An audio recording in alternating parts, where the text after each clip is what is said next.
Yo les VDB, j'espère que vous allez bien. Oui, je sais, ça fait un moment que je n'ai pas sorti de vidéo, mais à vrai dire, je n'avais pas vraiment d'idée ou de sujet pour en sortir une. Sauf que le DLC de FNAF Security Breach est sorti il y a pas longtemps, et étant un grand fan de cette série depuis que je suis tout petit, je me devais de faire une vidéo sur ce sujet, sachant que j'en ai des choses à dire. Allez, c'est parti. Tout d'abord, faisons un petit récapitulatif du DLC. Donc, dans ce DLC, nous incarnons Cassie, une amie de Gregory qui, après avoir reçu un appel de détresse de ce dernier, vient le secourir dans les décombres du Pizzaplex. Au fur et à mesure que l'histoire avance, nous allons devoir désactiver les clés de sécurité et faire face à ce qu'il reste des animatroniques pour pouvoir arriver jusqu'à Gregory, ou plutôt la chose qui essaye de se faire passer pour lui. À vrai dire, j'ai vraiment beaucoup aimé ce DLC. L'ambiance urbex, un peu abandonnée du Pizzaplex, rajoute vraiment un plus que Security Breach n'avait pas. Au contraire, Security Breach c'était plutôt des néons, des staff bots partout, et des jumpscares tout bout de champ. D'ailleurs, on assiste à un total changement d'ambiance. Dans Security Breach, notre peur vient du fait que l'on est constamment entouré de potentielles menaces. Mais l'ambiance du Pizzaplex atténue cette frayeur. Alors que dans Rune, la peur vient du fait que l'ambiance est calme et sombre, et on ne sait pas quand une chose sortira des débris pour nous attaquer. Comme nouveauté, il y a aussi le masque de Manny, qui permet de nous confirmer que William Afton manipulait bien Vanessa grâce à un système caché dans le masque. Mais ce masque a aussi une importance dans le gameplay. En effet, lorsqu'on le met, on est transporté dans un monde aérien un peu superposé à celui du Pizzaplex, et ça permet par exemple de traverser des surfaces ou de pouvoir accéder aux clés de sécurité. Malheureusement pour nous, comme dit précédemment, William Afton manipule les personnes qui ont ce masque, et donc il sera présent sous la forme de l'entité, une espèce de lapin psychopathe qui apparaîtra lorsqu'on en mettra le masque trop longtemps.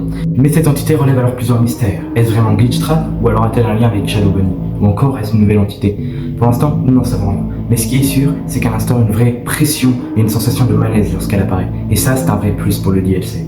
De plus, il semblerait que ce DLC canonise une des fins, et c'est celle de Princess Quest. Dans ce DLC, plusieurs éléments nous font dire que c'est cette fin qui est canon, notamment le fait que ce soit la seule fin non dessinée par Gregory, mais aussi lorsque l'on rencontre Freddy dans les décombres du Pizzaplex, celui-ci semble avoir perdu la tête, littéralement. Freddy! Freddy? Are you okay? Be functional. Pour finir, Blob et Afton n'ont pas l'air d'avoir bougé du Pizzaplex. Donc pour moi, c'est bel et bien la fin Princess Quest qui est canon. Depuis le début de la vidéo, je n'arrête pas de dire que le DLC est vraiment génial. Mais a-t-il vraiment répondu à nos attentes? Eh bien, je ne pense pas. Mais laissez-moi vous expliquer pourquoi. En effet, le DLC ne répond pas vraiment aux questions soulevées par les fans.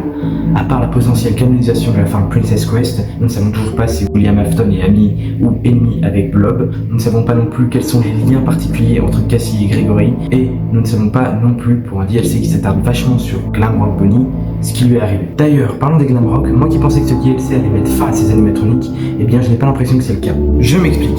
Bien que Monty ait l'air d'avoir court-circuité dans l'eau, que Chica se soit pris un mur, ou alors que nous désactivons nous-mêmes Roxanne, eh bien un élément change tout. En effet, Roxy vient nous sauver alors que nous l'avons désactivée. Ce qui est peut-être un indice. En effet, Monty nageait très bien dans l'eau avant de court-circuiter, et pourtant ses câbles étaient au contact de l'eau, et pour Chica, on la voit carrément continuer de marcher dans le Pizzaplex. Mais, vous l'avez sans doute remarqué, Roxanne vient nous sauver d'un nouvel animatronique, le Mimic. Nouveau, pas tant que ça. Il est déjà apparu dans les livres. Mais pourquoi il est là? Eh bien, je me pose la même question. À part à canoniser les livres, je ne vois pas son utilité en fait.